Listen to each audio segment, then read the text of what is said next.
I've come to find 3 different things that Dave Ramsey says over and over again, all throughout their themes throughout his shows, that are just not true. And it bothers me every time he says them. One of them is something that a lot of people agree with me on, that a lot of people don't like his advice on it. 2 of them I think are a little bit less known. So I'll just start with one of them right here. And that is credit card versus debit card security. Now, I'm going to be careful with how much video I show of his. I'm going to show only like a 20-second clip here and then just try to keep it to a minimum so I don't get a copyright claim. So I'm going to do a lot of like context explaining rather than playing the video. But you can go in and make sure I'm not taking him out of context. Here's the title of the video, and you can go in and look it up for yourself. But the question asked to him here is, are debit cards in any way compromising your security? Meaning, as opposed to using a credit card, does a debit card in any way make your transactions a little bit less secure? And here's Dave Ramsey's response to that. Do you agree? Absolutely do not agree. As a matter of fact, neither does Visa or MasterCard. If you were to go to Visa's website, you can find very quickly and easily under the security section that they have a zero liability policy for fraud or online theft or identity theft for credit cards and debit cards. That is the principle of his argument there. Now, he says that they have the same security by Visa, the debit card and credit card do. Now, let me go to the website and we can look it up ourselves. He's correct on this, that the protections for the Visa debit card are very similar. They're about the same as a credit card. That Visa's zero liability policy, which protects from unauthorized charges, any funds taken from your account due to a fraudulent use will be returned to your card. Now, the issue with this is there's more to it than that. There's the insurance side of it, which you're just banking on insurance to work. But in my mind, insurance should be the last result. You shouldn't be looking for insurance as the go-to to protect you. That's like saying, I have my house, but I don't need fire extinguisher or smoke detectors. I got insurance, right? Insurance should be the last line. That should be after other things have failed. And the problem is when you have a debit card, what you're doing is you're giving somebody direct access to your money. When you have a credit card, you're giving somebody direct access to someone else's money, not your money. So to say that it doesn't pose any more risk to you to give them your debit card over a credit card is just patently false. One of them definitely has more risk to it, and that's a debit card. Now, you might say, okay, well, he says later on in this video, I'm not going to play it, but he says later on in this same video that the most you'll ever be out the money if it's fraudulently charged from your debit card is just 2 or 3 days. And then the bank will go through, they're required by the insurance to put it back and it'll all be gravy, right? And you can go without a little money in your bank account for a couple days. Now with the credit card, there's a benefit. You don't have to go without that money for any amount of time because it's not your money being stolen. But let's just take that claim alone, that you'll only be out a couple days. And let's watch this news report here. Camden Copeland says someone hacked her debit card last August while she was in South Africa on a teaching fellowship. But 5 months later, she still cannot get her bank to cover the loss. You just hear what he said? She was out on a trip. Someone hacked her debit card. They racked up $2,000 in charges, and 5 months later, they still can't get the money back. Let's just watch a little bit more of this. Most of us probably use our debit cards without thinking twice. That was certainly the case for Camden Copeland. I was out for pizza and wine with some friends, and I tried and use my card, and it was denied, and I thought, this doesn't make any sense. When she checked her bank account, she found this: more than $2,000 in bogus charges from bars, restaurants, and stores throughout South Africa, where she was working at the time. Her bank account emptied. The first thing she did was call Citizens Bank to report the fraud. Then she called her mom, Valerie Copeland, in Pittsburgh. Her reaction: oh my gosh, my kid's over there without any money. What is she gonna do? The next day, she went to her local Citizens Bank branch and they referred the case to fraud investigators. But it took 3 months for her to learn the claim was denied. And I said, what do you mean they're denying my claim? You have FDIC. This, it's only $2,000. You're $1 billion institution. You give this kid her money. Citizens Bank. Now, again, here's an example of a girl that went on a trip. Her debit card got stolen. She put in a claim, not 2 to 3 days, like Dave Ramsey said. It's been 3 months, and then they denied the claim. And this isn't a super, like, once in a lifetime thing that happened to this girl. I can search in and find tons of examples of this, of people having their claims denied. The biggest issue with the debit card versus credit card analogy that Dave misses out is that insurance is great in writing, but what happens when they don't honor it? And the fact is, one of them you are linking to your money, one of them you're linking to someone else's money. With the credit card, I have a time period where I can go through, and before even deciding to pay for it, I can go through and validate every single purchase. If there's one of them that is fraudulent, which has happened before, I simply go through, file a dispute on that charge, and I tell the credit card company I'm not paying it. I can turn off autopay. Tell them I'm not paying for this. And that's their money. They have to deal with it. I still have all of my money in that situation. You lose a lot of that power and control when you do it with a debit card. Now, granted, I mean, this is his whole thing. He can't really advertise any kind of product or go with any kind of product that gets people into debt. And if his argument was, well, yeah, the debit card might be a little bit worse with security, but the fact that you don't rack up debt and it controls your spending, that far outweighs any of the unlikely security concerns, right? He's not saying that though. He's just saying, he's trying to equivocate the two, that they're the totally same security-wise, that one doesn't make you any more vulnerable to the other. That's not true. Now, let's move on to the next one. The next one I think is a little bit less black and white. I still think he's wrong on it, and I'll show you why. This is like the age-old argument of whether it's good to pay off your mortgage early or to invest. Now, with Dave, of course, the whole idea is to get down on your debt. The problem is he's fighting with math here. And he has a hard time justifying this one because there's so much data, so much that says that investing over a 30-year period will have so much better returns than paying down your house early. Now, even his own website, let's check this out. I found this on his own blog. He has a blog post, and this is the Dave Ramsey website, Pay Off Your Mortgage or Save for Retirement. Let me go through the scenario of two different people.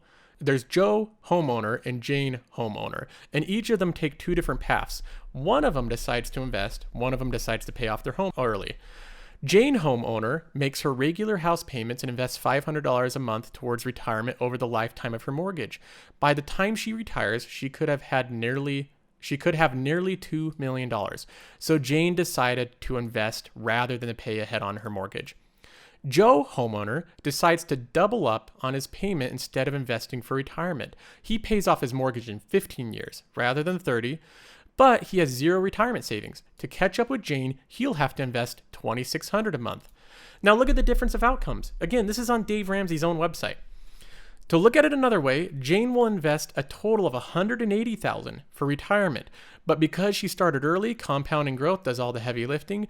Joe must invest a total of $468,000 to have the same outcome, a $2 million nest egg and paid for home. Which bottom line looks better to you? So Jane, that took the route of investing, had to invest $180,000. Joe, that took the route of paying down his home early, had to invest $468,000 to have the same outcome. Now, this is Dave Ramsey trying to play both sides of it, because on his baby steps, he has baby step 4, which is to invest 15% into retirement, and then he has baby step 6, which is to pay off your home early. He has some questions that people are like, why 15%? Why not after the 15% do I just keep investing? If it has a better return over the 30 years, why would I stop at 15% to pay down the home? A very good question in my mind. Now, listen to somebody on his show ask him that very question, and he goes through the baby steps. So you can listen to him here. Checking account going straight into mutual funds, into a Roth IRA. Any money you have above that, baby step 5 is start to think about kids' college. Do you have kids? No, sir. Okay, then we skip that one. And baby step 6 is we pay everything else on the mortgage. He talks about how, getting the mortgage out of the way speeds up the investments, but that doesn't make a lot of sense. The fact that you're spending all that time paying down on a mortgage that has a fixed return, and historically, if you bought a home in the past 10 years, a very low interest rate, very low historically. The fact that you're putting all that money and time into the mortgage rather than investing is going to give you a worse return, as his own website gives an illustration of. Now, obviously, there's some situations where if, in some situations it might be better. If you can pay down the whole value of the house really quickly, then you might be able to do that. If you only owe a little bit more on the house, you could do that. But for most people, I don't think that this is advice that makes much sense. One of his primary arguments also on this note here of paying down your mortgage early versus investing is when anybody points out that investing will have a better return over a 30-year period than paying down your home, his go-to defense of it is risk. All right, well, you're doing an archaic calculation of this. You're doing a really rudimentary calculation. You're not factoring in risk. There's a lot more risk to investing than paying down your house. Now, I don't actually agree with that at all. In fact, I think quite the opposite. I think that paying down your home early poses a greater risk for you and puts you in a tougher financial spot than investing does. Now, this is going to sound backwards to a lot of people, and so I want to explain this one in detail before I move on. Let's go to the drawing board here, and let me draw a picture of a home here. This represents your mortgage, and then over on this end, we'll have like the M1 pie or your investment portfolio here, and this will have all your stocks and bonds and blue chip dividend paying companies or whatever right here, right? All good stuff here. Now, let's say that you owe $200,000 on your mortgage, and you have a payment of like $1,100 or something like that, right? Assuming you don't have a ton of money, you might have your 6 months emergency savings, okay? So he says to have that. You have your 6 months emergency savings. You don't have any money beyond that. You have two different options of what you want to do, and that is let's say that you have $100,000 over 5 to 10 years that you've saved up. There's route one of paying down this mortgage early, and then route two of building up your portfolio to $100,000. Okay. Now, if you choose route one, what you've done is you've cut your mortgage from $200,000 to $100,000, roughly, right? So your mortgage right now is $100,000. Now, route two, your mortgage was just paid normally, so you might owe like $170 on it, $180 on it, or whatever, because you've been paying your normal payments for the 5 to 10 years. But instead of building up a very small portfolio, you built up a $100,000 portfolio. Now, in these two different scenarios of paying down your home, one of them you cut your mortgage in half, and the other one that you've built up your portfolio, I think the riskier one is to paying down your house first. And the reason why is, let's say in after these 5 to 10 years, and you're in one of these situations, let's say you lose your job and you go through a minor recession, your work or your type of field that you're in, or you have some kind of a family tragedy or something that causes you to lose work for a year. Okay, so you've burnt through your emergency savings, right? In these two situations, look at the situation you're in with each of them. With this one, you've cut your mortgage in half, true, but does that really change the situation you're in if you're out of work and you need to still make your mortgage payments? Paying down your mortgage early does not change your mortgage payment. It just changes the end date to it. So you still might have another 10 years of this, another 8 years of it. But now you're in a situation where you need to make your mortgage payments, you don't have any income, and you can't take out a HELOC, you can't take out a second mortgage to pay for your first. I think that puts you in a very tough position, because if your emergency savings runs out, you're in a position where you cannot make your payments. And if you don't make your payments for too long, the bank will seize your entire home and the equity and all the money that you've paid down on it. Now, let's do the other scenario. Let's say the 5 to 10 years, same thing happens. You lose work and you're out of work for a year. So you've burnt through your emergency savings. In this scenario, you have your $100,000 portfolio, right? And you owe like $170 on your home. So your home payments are the exact same in both scenarios. Your home payments are the same. But in this scenario, I think you have added tools to work with here. You have a portfolio that you could liquidate some of the treasury bond positions of it, or some of the lower risk positions of it, so that even if there's a recession and it fell down in value a little bit, you have a portion of it that probably didn't fall in value, the investor grade bonds and treasury bonds. You could liquidate that portion of it to float your mortgage payments until you're able to find new employment or become back gainfully employed and get back on your feet. Having this money on the side, I think, is a huge security blanket to being able to float you through any of life's challenges that might approach in the future. Paying down on your mortgage early is kind of like putting all your eggs in one basket. Until you get to the point where it's totally paid off, I think it's pretty risky. Now, if you do get to the point where you can actually just lump sum pay it off, then that's probably the least risky thing to do. So if your portfolio was ever worth more than the remainder on your mortgage, you could shift that money over from your portfolio to your mortgage, and that truly would be the least risky thing to do.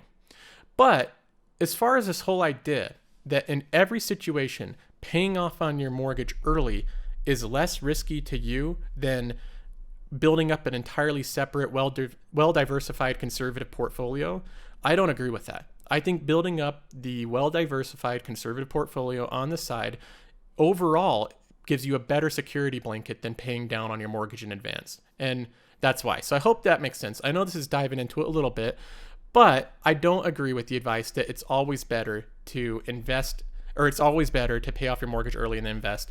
I think Dave Ramsey has a hard time with this. His blog post shows that the outcome's better if you invest. He has 15% on baby step number 4 before paying off your home early.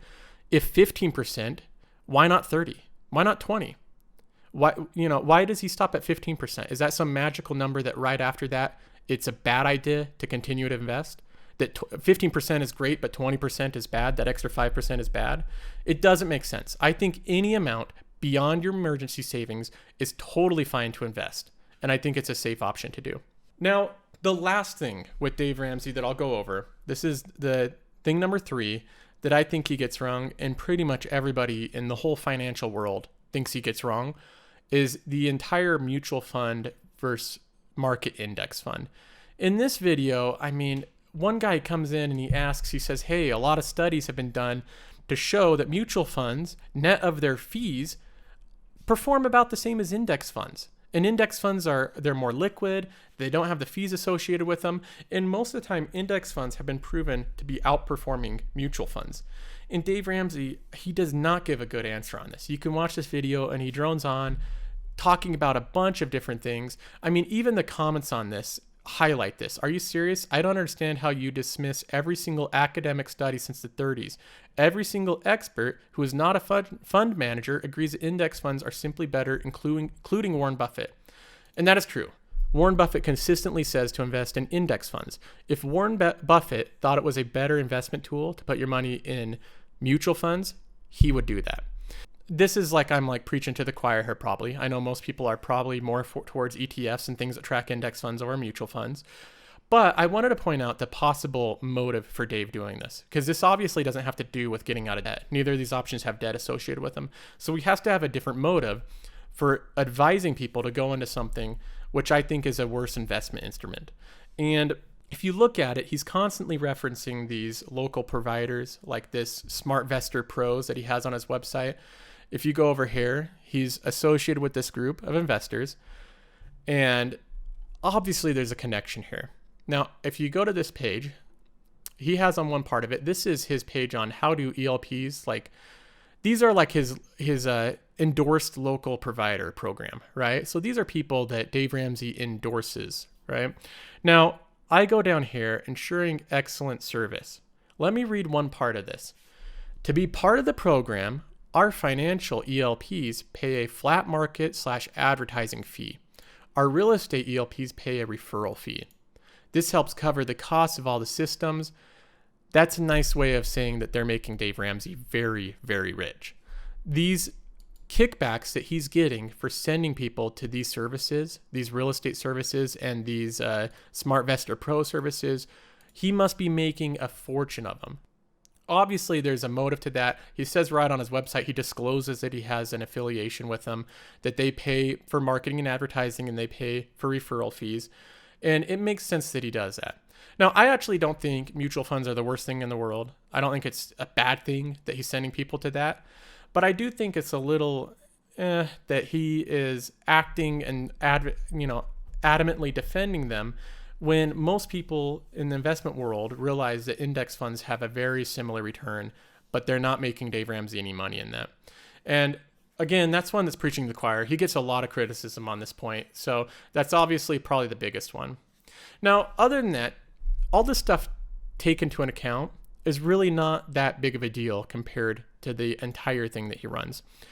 Overall, like I said, his program is an overwhelmingly positive thing in people's lives. He gets people's lives in order. He gives them structure. He gives them motivation, which is a huge thing when getting out of debt, is to not just be droned away with the sorrow of debt hanging over your shoulders. And so I think he's overwhelmingly a good force, and I think he's somebody that's good to follow.